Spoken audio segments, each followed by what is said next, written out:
Bonjour à toutes, bonjour à tous. Je vous propose pour ce point presse l'organisation suivante.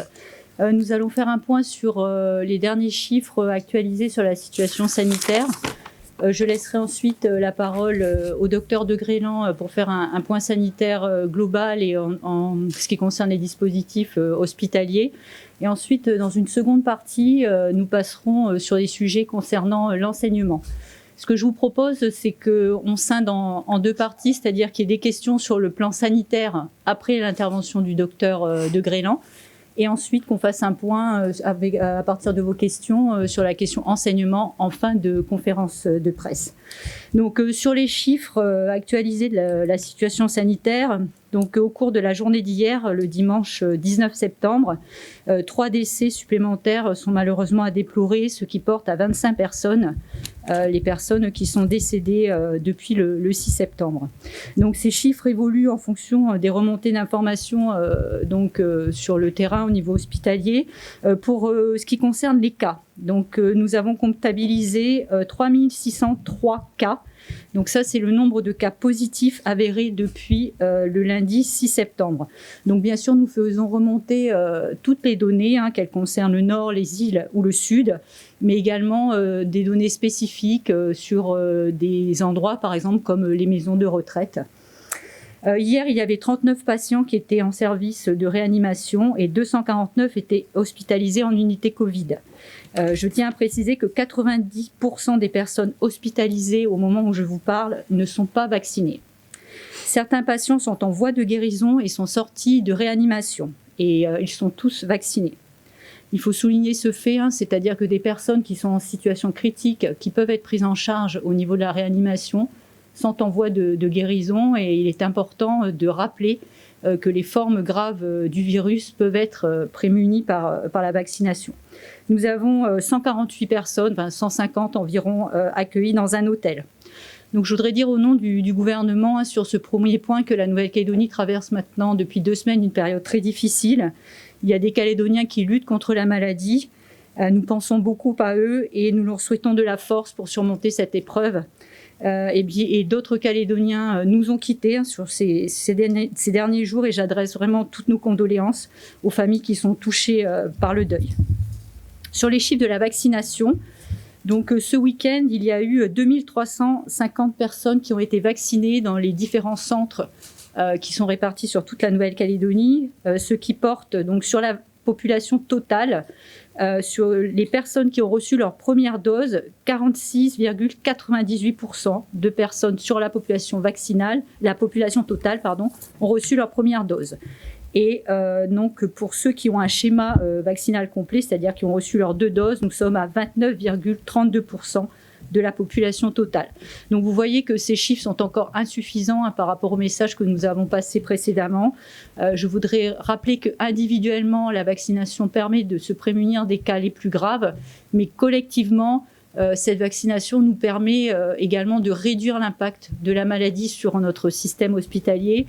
Et puis, dans les semaines, dans les mois à venir, nous permettra également de retrouver progressivement une vie normale en Nouvelle-Calédonie.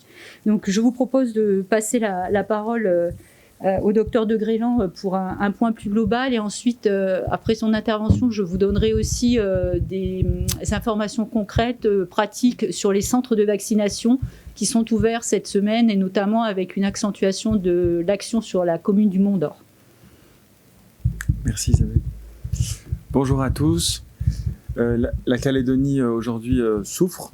La Calédonie aujourd'hui est endeuillée et on essaye à l'hôpital de gérer un afflux que vous savez massif, presque inimaginable, de nombre de patients en quelques jours.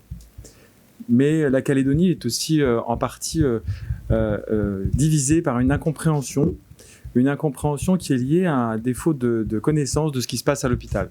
Je suis venu aujourd'hui pour vous expliquer la situation dans laquelle vit l'hôpital, la situation de nos soignants, de ces héros du quotidien qui sont depuis plusieurs jours se battent pour que dans les foyers, chez les gens qui sont confinés, vous compreniez bien la gravité de la situation, que vous mesuriez bien la gravité de la situation, mais aussi que vous sachiez quoi faire dans les jours à venir, dans les heures à venir, quand vous êtes malade. Avant tout, le bilan du CHT est assez édifiant puisque nous avons ouvert dans l'hôpital plus de 320 lits Covid sur un hôpital qui compte 500 lits. Nous en avions prévu 178, nous en avons ouvert 320. Sur ces 320, aujourd'hui, il y a 260 lits qui sont, à l'heure où je vous parle, occupés par des patients, 16 qui attendent aux urgences, et les afflux continuent de manière relativement stable à arriver au sein de notre hôpital. Nous n'avons pas encore les moyens de faire sortir ces patients, qui sont des patients graves, qui justifient une oxygénothérapie dans l'immense majorité des cas. Nous avons consommé ce week-end en 24 heures la totalité de ce qu'on utilise normalement pendant une semaine en termes d'oxygène. En fait, c'est l'accès à l'oxygène qui est nécessaire. Je vais vous expliquer pourquoi. Les Calédoniens doivent comprendre le schéma d'orientation pour pouvoir accéder le plus rapidement possible au meilleur traitement. Les unités de réanimation, puisqu'il y en a maintenant plusieurs, sont toutes ouvertes et nous avons actuellement 39 patients qui sont hospitalisés en réanimation, mais 6 entrées et puis quelques sorties dont vous a parlé Madame Chamorro, notamment essentiellement aujourd'hui, ceux qui peuvent sortir d'une réanimation sont les patients vaccinés qui arrivent à avoir une meilleure évolution plus rapide. Des patients en réanimation intubés qui ont un pronostic réservé, il y en a un certain nombre et nous nous battons quotidiennement avec nos équipes pour essayer de changer leur pronostic. Les équipes sont sur le pont et ce week-end, on a eu 5 personnes à la place d'une pour les astreintes, des gardes triplés avec des médecins qui, dans une spécialité comme la neurologie par exemple, se sont retrouvés à faire des gardes dans un secteur Covid de plus de 150 lits. Donc c'est une activité énorme, c'est un dévouement exemplaire que je salue. Toute l'équipe du CHT, il n'y a pas une personne qui ne soit pas mobilisée, toute l'équipe du CHT a fait un travail absolument phénoménal et il faut que la population comprennent la gravité de cette situation, mais aussi le courage des gens qui, à l'hôpital, se battent pour permettre de traiter l'ensemble de ces patients qui arrivent par le biais des urgences. Au niveau de l'organisation, avec la DAS, avec la DSCGR, avec les provinces, avec les médecins sur le terrain, qu'ils soient en ville, qu'ils soient dans les îles ou qu'ils soient dans le nord, nous avons mis en place une organisation précise et originale que vous devez parfaitement comprendre, que tous les Calédoniens doivent comprendre pour s'orienter au mieux. Quand vous êtes à domicile et que vous vous connaissez positif, soit vous avez le choix d'aller voir votre médecin traitant, ce qui est la plus importante des choses à faire au départ, soit si vous n'avez pas de médecin traitant, vous allez appeler une plateforme qui est déjà bien connue, le 05 02 02, pour pouvoir vous aider à trouver un médecin traitant proche de chez vous ou vous orienter sur une unité de proximité Covid. Que sont ces unités ? Vous en avez déjà entendu parler dans la presse. Les unités de proximité Covid sur lesquelles nous travaillons depuis 1 an et demi sont des unités tout en un. Elles ont été montées ce week-end en urgence grâce à un effort incommensurable de la CAFAT et de la province Sud qui ont permis de monter des unités dans lesquelles vous pouvez être testé, vacciné et vu par un médecin. Donc, si vous êtes à domicile, vous pouvez être orienté par la plateforme au 05 02 02 que vous êtes positif.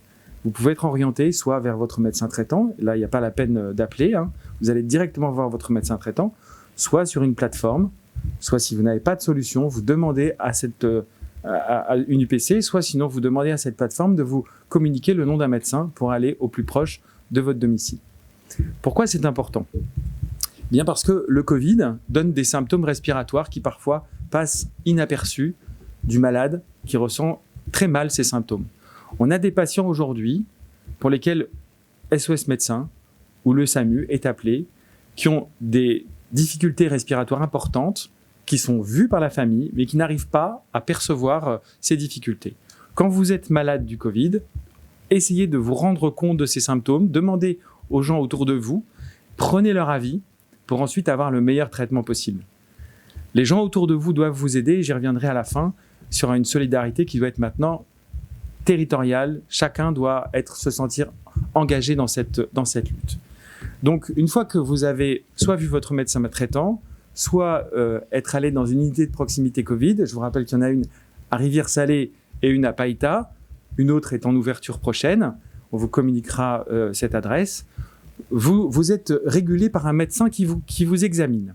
Le médecin sera en mesure de vous dire quel est le risque de gravité. Quand vous avez une obésité, quand vous êtes diabétique, quand vous avez des comorbidités, comme on dit, eh bien, vous avez un risque de décompensation. Et ce risque-là n'est pas du tout mineur. Tous les patients qu'on a à l'hôpital sont des patients qui ont besoin d'oxygène. 260 qui ont besoin d'oxygène. Donc, le médecin analyse le risque et il vous proposera 3 solutions. La première, vous rentrez à la maison et vous êtes surveillé par les gens autour de vous. Le risque est minime. Vous êtes vacciné, vous serez probablement dans cette case. La deuxième option, c'est vous adresser à l'hôtel. Et donc, à l'hôtel, vous avez aujourd'hui 11 entrées, demain 20, après-demain 30, de patients qui ont besoin d'une surveillance, mais qui n'ont pas besoin forcément d'une hospitalisation. Donc, l'hôtel, c'est un élément essentiel du dispositif qu'on a pu mettre en place. Et la DSCGR surveille ces patients à l'hôtel et nous les adresse à l'hôpital en cas de décompensation.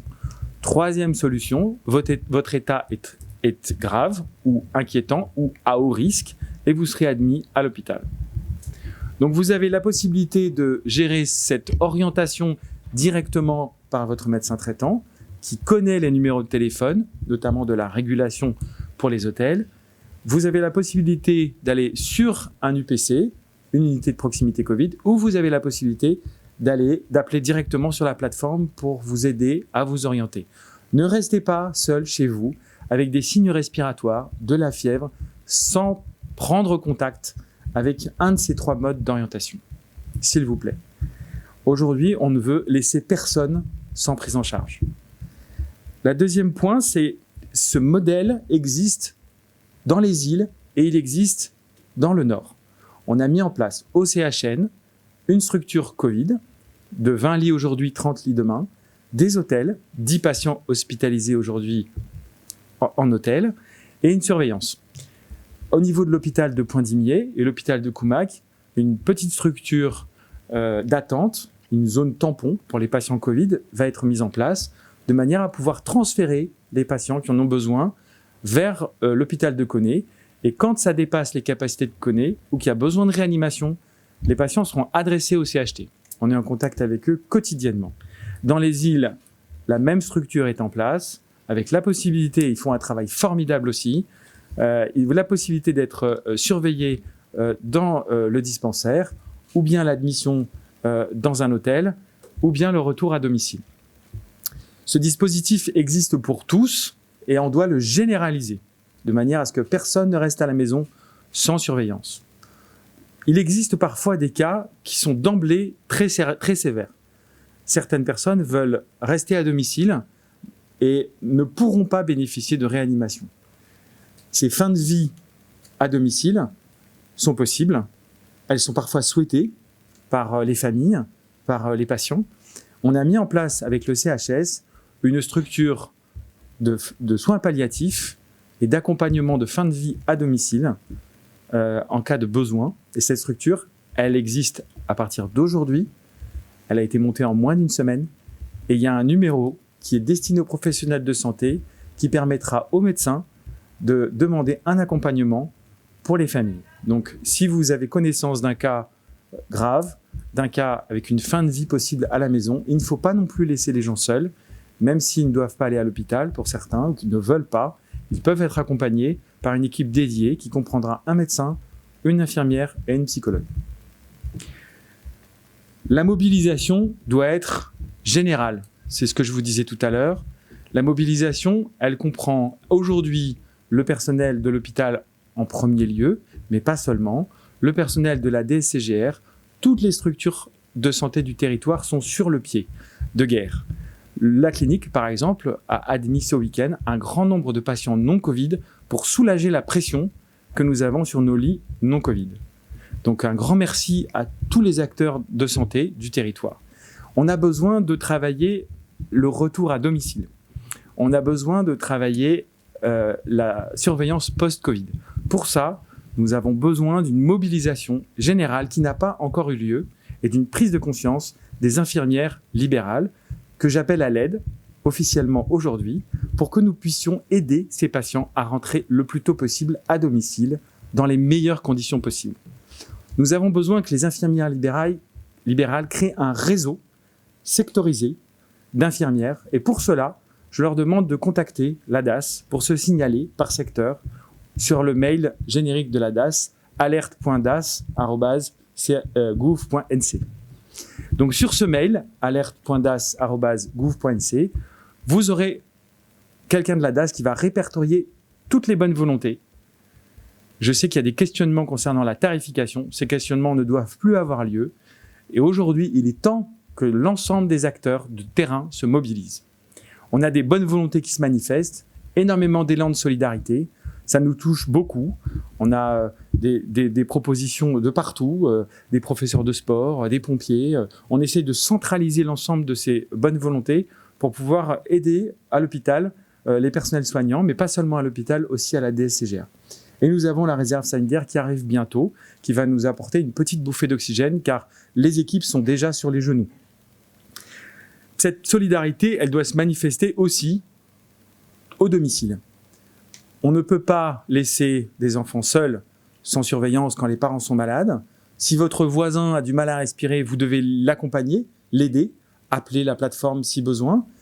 Toutes les bonnes volontés sont importantes à mobiliser, y compris la vôtre, celle de tous les Calédoniens, pour que vous puissiez accompagner, signaler, éviter des aggravations à domicile.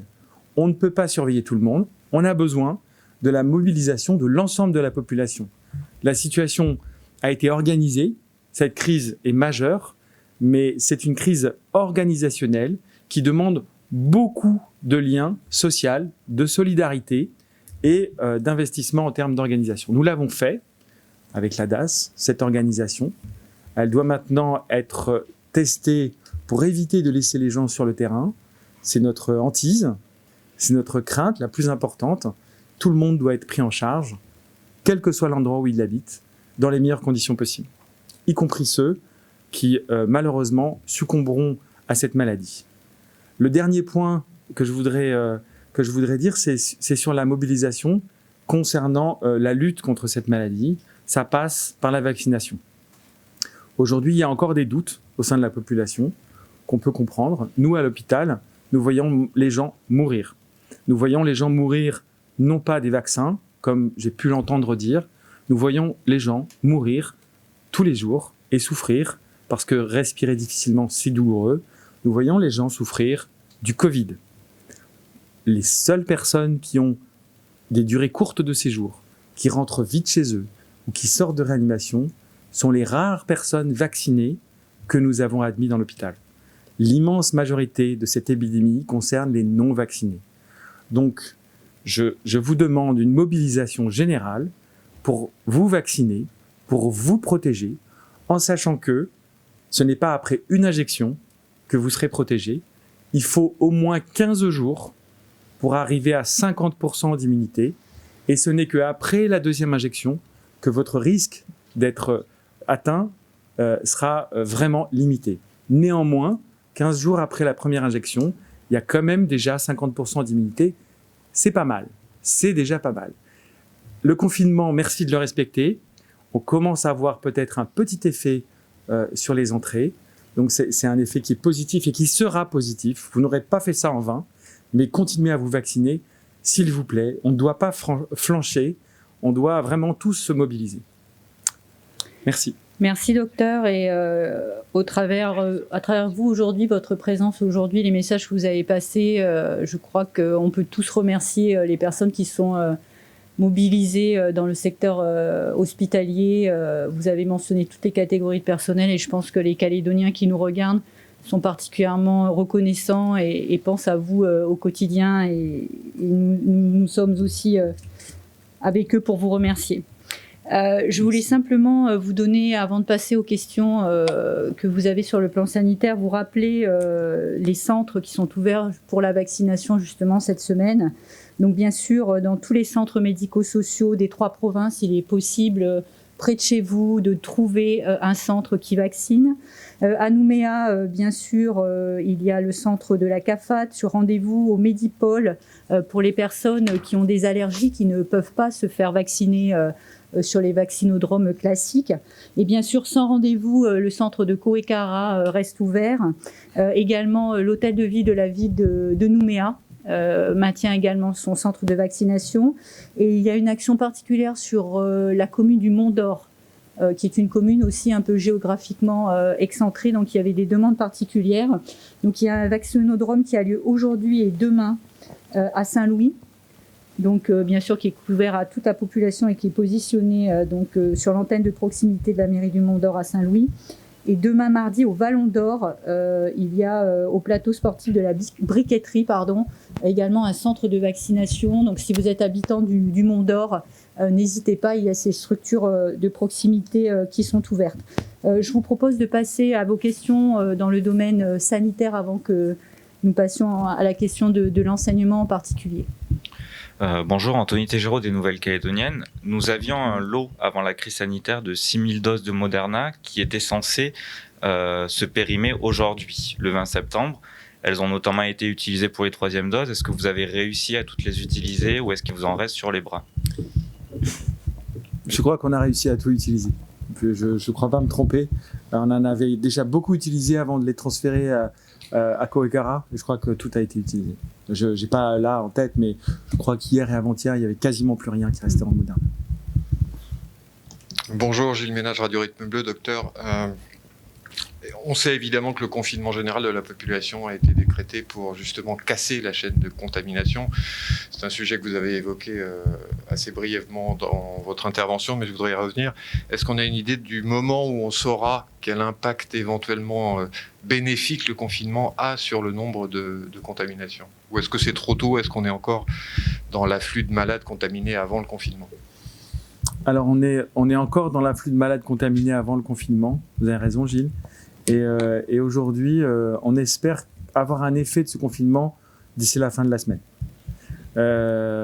C'est plus que probable, mais ça reste à vérifier. Donc là, on a prévu, j'espère, large. Mais vous savez, on monte des lits, mais on n'a pas le personnel pour les faire tourner. Vous avez un médecin ce week-end qui a fait 60 ou 70 lits, ce qui est inimaginable. On ne fait pas 70 lits. Voilà, des médecins qui ont travaillé la nuit, ils sont partis à 23h, enfin, les équipes des urgences. Donc, j'espère vraiment, et ça devrait fonctionner si le confinement est respecté. J'attire juste votre attention sur le fait qu'il doit être respecté partout, sur toute l'île. C'est très important parce que nous craignons de voir apparaître une vague dans le nord. Et c'est très important que sur tout le territoire, les gens puissent respecter au maximum ce confinement. On nous a annoncé l'arrivée de la réserve sanitaire, ou en tout cas d'une première partie de la réserve sanitaire cette semaine. Est-ce que cette réserve va pouvoir être opérationnelle directement ou est-ce qu'il y aura un sas sanitaire type septaine à respecter avant qu'il puisse travailler ? Alors, nous souhaitons qu'elle soit opérationnelle le plus rapidement possible. Nos besoins, nos demandes actuellement, enfin nos effectifs ne nous permettront pas de continuer à travailler sur ce rythme encore très longtemps. Parfois, un médecin, ça change tout en termes d'organisation, ou 2 infirmières, ça change tout. Nous souhaitons qu'ils puissent être au chevet des Calédoniens le plus vite possible. Sur ce point, je voudrais simplement compléter par rapport à la question de la septaine. Donc, il y a à peu près un appel à 300 personnes, 300 professionnels de santé qui a été lancé. Ça ne veut pas dire qu'on a besoin de 300 personnes, mais en ayant cet appel très large, ça veut dire qu'on aura la couverture, on l'espère, des besoins qui ont été identifiés par la mission des experts qui sont arrivés en collaboration bien sûr avec nos services, qui sont arrivés la semaine dernière. Sur la question de la septaine, on a déjà fonctionné précédemment avec des protocoles très particuliers, c'est-à-dire ce sont des protocoles qui sont mis en œuvre dans des milieux professionnels précis et qui permettent aux personnes qui arrivent en urgence en Nouvelle-Calédonie de pouvoir être opérationnelles tout de suite en respectant bien sûr des protocoles particuliers. Mais quand on voit l'urgence dans laquelle nous sommes, Ça, c'est sûr. Et le docteur nous avait dit que il y a même des médecins qui, à un moment, même positifs et vaccinés, pourraient être au chevet des malades. Je pense qu'effectivement, il faut que ces personnels entrent en fonction le plus rapidement possible. Gilles Ménage, RRB à nouveau. Docteur, lors de votre première intervention ici même, vous aviez dit qu'un jour on serait obligé d'arrêter de compter. C'est le cas aujourd'hui, on le voit bien. On voit bien que tout le personnel médical est extrêmement mobilisé et dévoué à la lutte contre la maladie. C'est une question très difficile, mais est-ce que vous êtes ou est-ce que vous allez être en position de faire des choix ? Alors, merci Gilles pour cette question effectivement très difficile, qui n'est pas difficile en termes de réponse, qui est difficile en termes de réalité, parce que ces choix, on les fait déjà. On est déjà obligé, pour certains, de faire des choix.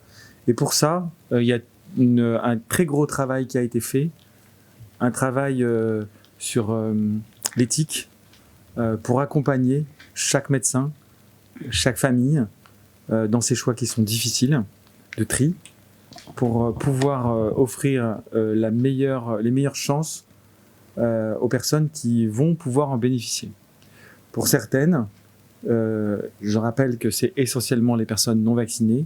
Pour certaines, le fait d'avoir trop de comorbidité ou un âge trop avancé ne permettra pas une réanimation correcte. Donc, il y a une procédure qui a été écrite, qui est diffusée largement. Et à l'intérieur de cette procédure, il y a des mots importants comme la concertation, la collégialité, l'éthique, l'écoute.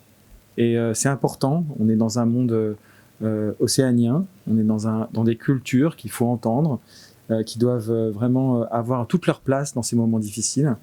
Et donc, on doit parler, expliquer, c'est vraiment fondamental. Si les choses sont accompagnées, elles sont moins difficiles. Elles sont toujours dures, elles sont toujours brutales, mais quand elles sont accompagnées, expliquées, elles sont moins difficiles. Donc oui, on est déjà dans ces choix. Anthony, des nouvelles à nouveau. J'ai deux questions. Est-ce qu'on pourrait avoir un ordre d'idée sur les âges des personnes qui sont, notamment des 39 personnes en réanimation? Est-ce que c'est uniquement des personnes âgées? Est-ce qu'il y a des jeunes également? Et si oui, quel âge? Et il paraît que certaines personnes arriveraient très tardivement avec des symptômes et que ça ne facilite pas le travail du personnel et que ça les met gravement en danger pour leur suivi médical. Qu'est-ce qu'on peut dire de ce sujet-là? Merci Anthony, c'est une excellente question. Clairement, l'âge moyen est de 59 ans aujourd'hui, il sera peut-être de 55 demain. On a des gens de 45, 47 ans en réanimation qui ont attendu. Donc c'est ce que je vous disais tout à l'heure. Vous savez, c'est cette fameuse pensée, ça va passer. Demain, ça ira mieux. Avec le Covid, souvent, demain, ça va pas mieux. Donc il faut faire attention.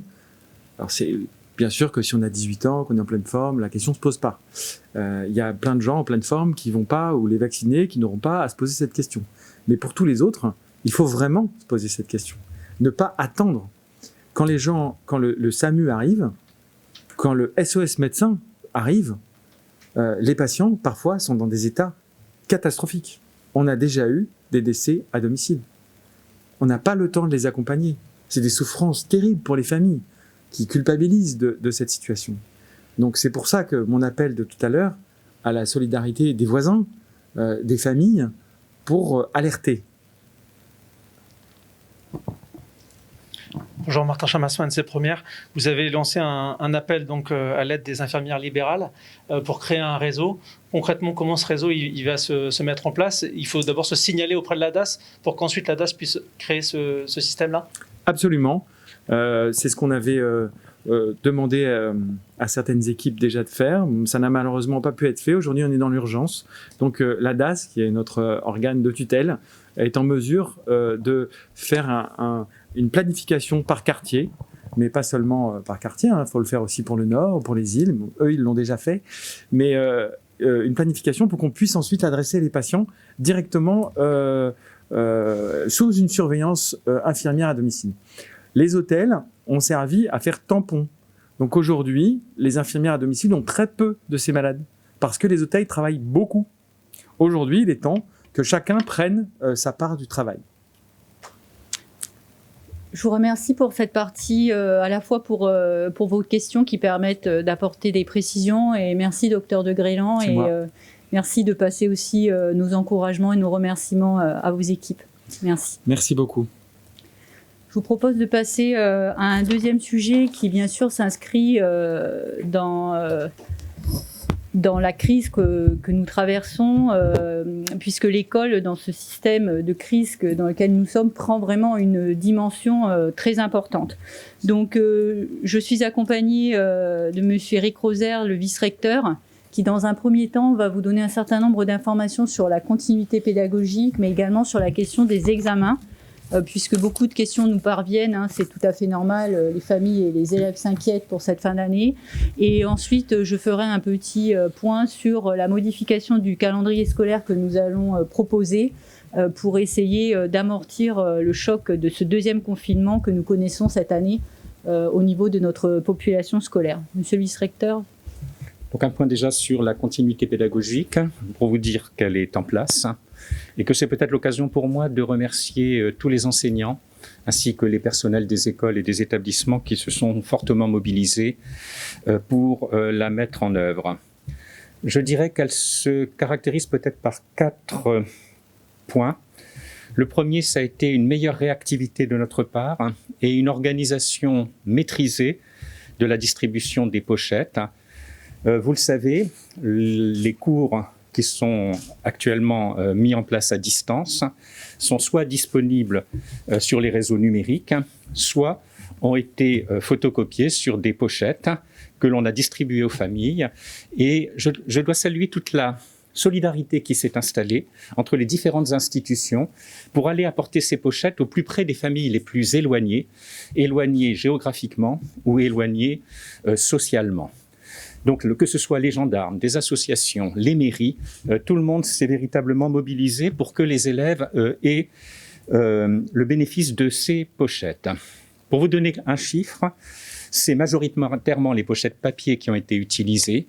En moyenne, 55% des élèves ont reçu leurs cours sous forme de pochettes papier, mais c'est par exemple 80% en collège ou dans les écoles.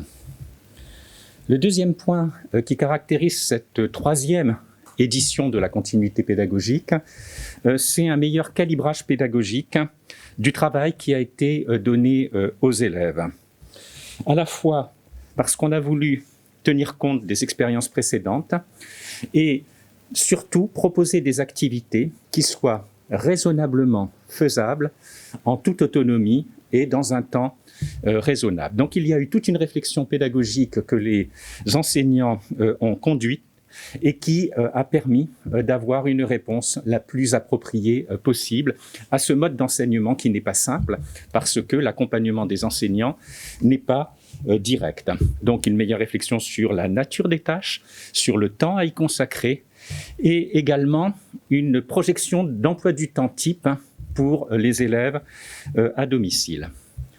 Le troisième élément peut-être qui caractérise cette continuité pédagogique, c'est un suivi personnalisé, avec un appel téléphonique ou un lien par courrier électronique fréquent avec les élèves pour repérer leurs difficultés scolaires et donc apporter des réponses, mais également des difficultés sociales ou des difficultés psychologiques. Je dois dire que la semaine dernière, grâce à cet appel qui a pu être conduit par les professeurs principaux, les enseignants spécialisés du premier degré également se mobilisent, eh bien, on a pu détecter et accompagner 1 ou 2 situations d'élèves qui s'étaient retrouvés isolés, alors même que leurs parents étaient, ou leur maman en l'occurrence, étaient dans les soins et dans l'attente à l'hôpital. Voilà. Donc un suivi personnalisé, une attention très forte pour les élèves les plus en difficulté ou les plus fragiles, élèves en situation de handicap, élèves de SECPA. À ce jour, 95% des élèves sont en situation de suivre la continuité pédagogique, que ce soit au plan numérique, par Internet, ou à l'aide d'activités papier. 95%, c'est un très bon chiffre, mais ça laisse aussi 5% des élèves qui actuellement ne sont pas joignables et on s'attache à les repérer, enfin ils sont repérés, mais à essayer de les contacter. Voilà ce que je pouvais dire. Je terminerai en soulignant la coopération que l'on a de la part de l'OPT, qui, d'une part, a rendu en accès gratuit, illimité, un certain nombre de sites éducatifs qui sont utilisés pour la continuité pédagogique, et qui, d'autre part, a permis à peu près à 4200 élèves ou étudiants qui ont simplement un forfait téléphonique de bénéficier d'un accès mobile Internet avec un forfait de 5 gigaoctets. Donc je tiens à saluer cette coopération car elle permet finalement de réduire la fracture numérique.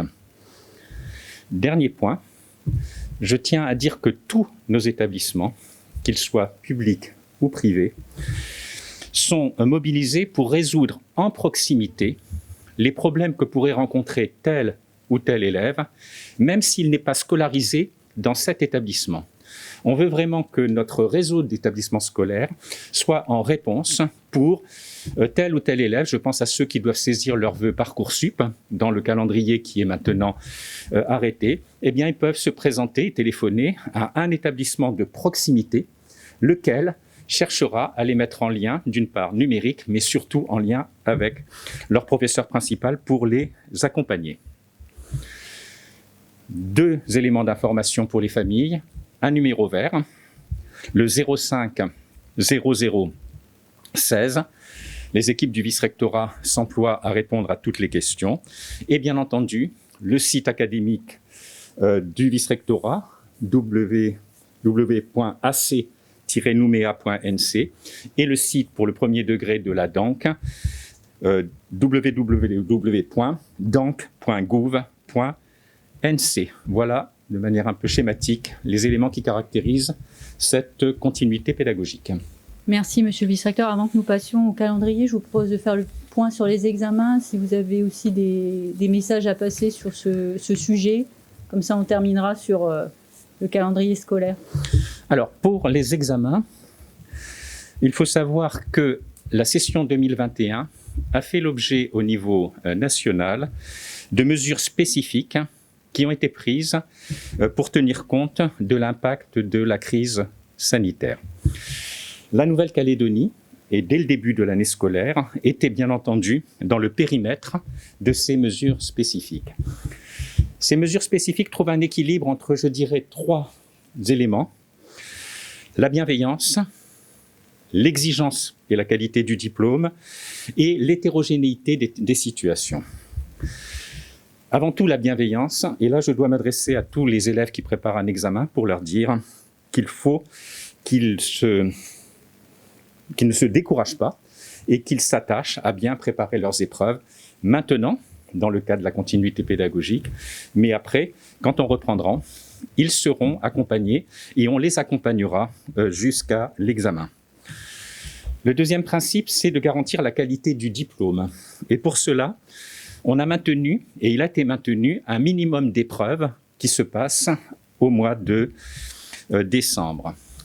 Et enfin, le troisième élément qu'il faut bien intégrer, c'est que cette crise sanitaire a eu des effets très hétérogènes, très différents d'une région à l'autre, d'un lycée à l'autre. On a vu en métropole des établissements qui ont été obligés de travailler à demi-effectif par alternance pendant une très grande partie de l'année scolaire. On a vu des établissements qui, en revanche, ont été beaucoup moins touchés. Donc, c'est des mesures qui ont été adoptées pour tenir compte et pour amortir cette différence de situation. Et le principal moyen qui a été utilisé, c'est d'avoir recours au contrôle continu, c'est-à-dire d'évaluer les élèves en cours d'année sur les chapitres qu'ils avaient effectivement traités. Pour autant, il a été maintenu, comme je le disais précédemment, quelques épreuves, mais ces épreuves-là ont fait l'objet d'adaptations. Voilà, donc peut-être un exemple pour le baccalauréat. Pour le baccalauréat, dans la série générale et technologique, pratiquement en terminale, toutes les matières sont évaluées en contrôle continu, à l'exception de la philosophie, qui fait l'objet d'une épreuve. Mais cette épreuve, précisément, il y aura un sujet supplémentaire au choix, de sorte à pouvoir couvrir les éventuels thèmes qui n'auraient pas été abordés pendant l'année scolaire. Donc plus de sujets pour permettre aux élèves de reconnaître en quelque sorte un sujet qui correspond aux thématiques qu'ils ont traitées. Et je précise même pour l'épreuve de philosophie que de toute façon sera retenue la meilleure des deux notes entre celle du contrôle continu et celle de l'épreuve. Donc vous voyez finalement une volonté d'avoir couvert au maximum qu'il était possible en contrôle continu.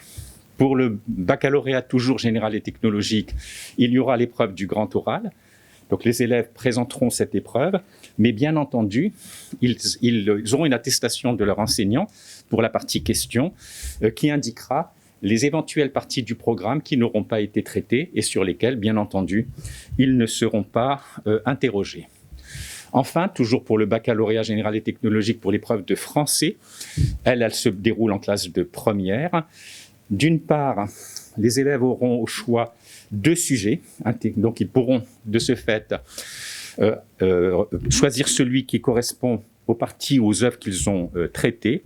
Et pour la partie orale, la liste de textes a été réduite. Donc vous voyez, pour ces mesures-là, il y a vraiment la volonté de coller au plus juste de ce que les élèves ont fait et pour autant de garantir un socle de qualité du diplôme. Voilà à titre d'exemple. Merci, monsieur le vice-recteur. Merci pour ces précisions. Je pense qu'elles sont importantes pour les étudiants, les élèves, les familles qui, effectivement, se posent beaucoup de questions sur cette fin d'année.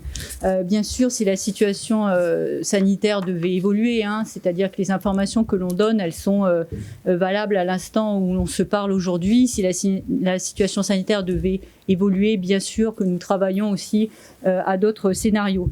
Ce que je voulais vous dire sur le calendrier scolaire, on voit que la continuité pédagogique est bien organisée, mais malgré cette continuité pédagogique, on voit déjà des effets très négatifs au niveau des élèves, bien sûr, sur leur santé, sur le lien social, sur leur développement. On est dans une situation différente des autres confinements où nous étions très axés sur l'aspect pédagogique puisque le virus ne circulait pas en Nouvelle-Calédonie. Comme l'a dit Monsieur Rosaire, il y a déjà des enfants dont les parents sont malades et il faut qu'on ait vraiment une attention très particulière sur l'aspect social et le rôle social que joue l'école auprès de notre société. Il y a aussi bien sûr l'aspect économique, c'est-à-dire qu'on a 4 semaines de confinement et il est important que l'on modifie le planning des vacances afin que les parents qui n'ont pas de moyens de faire garder leurs enfants aient aussi une solution qui soit la plus allégée possible.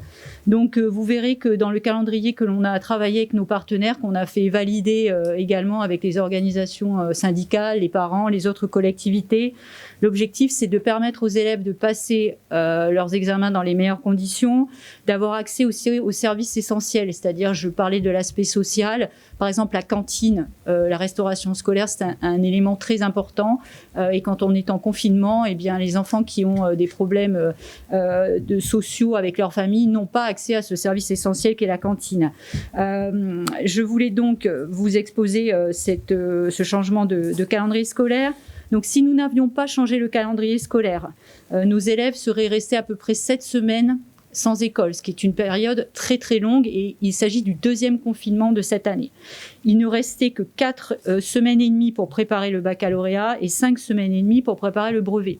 Donc on voit par rapport aux examens qui ont été cités qu'on était dans une période où on ne pouvait pas préparer correctement les examens.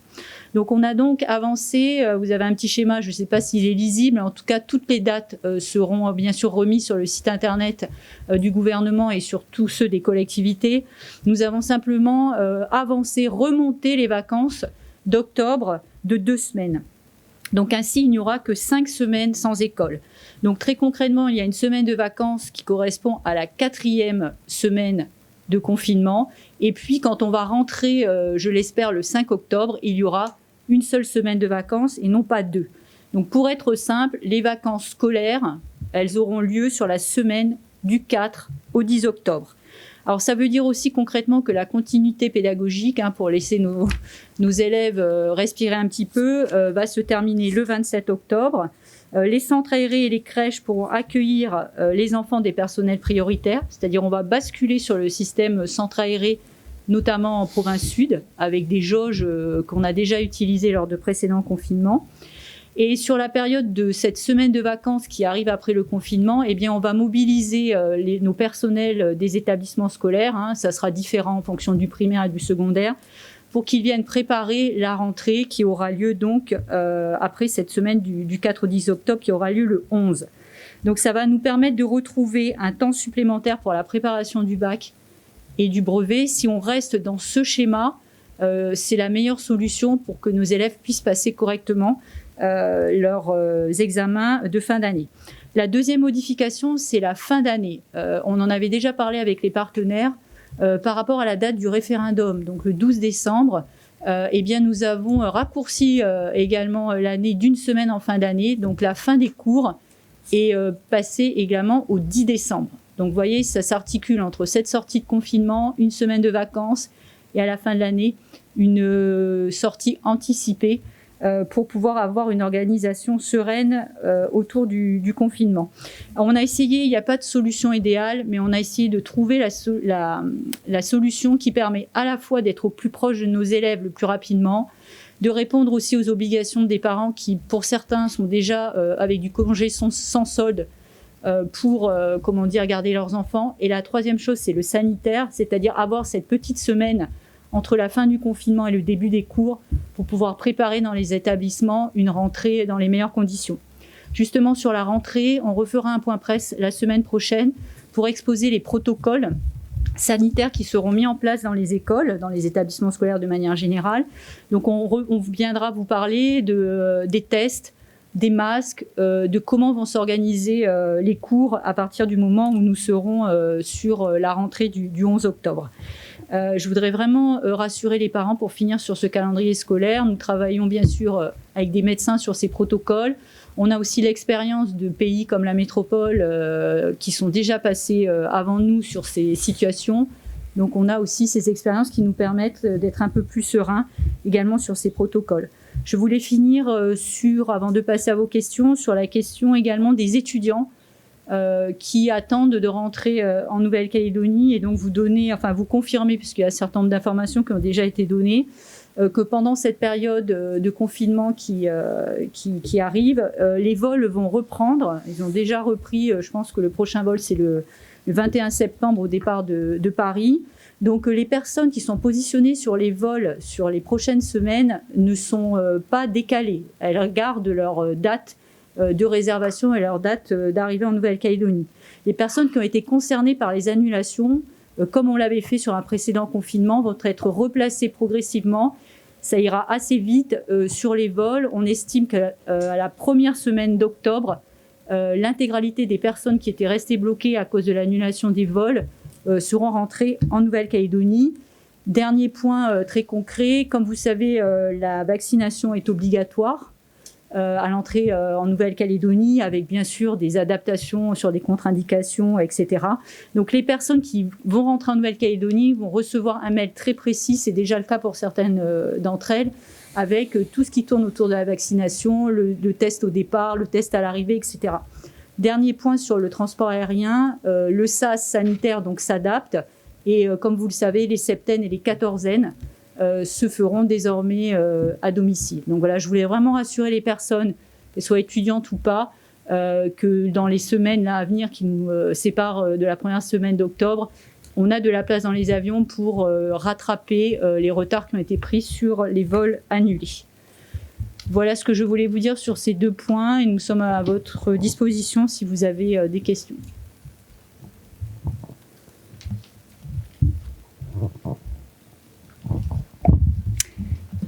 Je vous remercie pour cette seconde partie.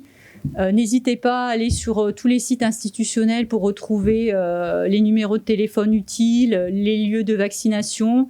Et je termine par un grand merci aux équipes de tous les sites médicaux, de la DSCGR, et puis un merci pour tous les Calédoniens sur lesquels on compte sur la poursuite de ce confinement. Merci à vous.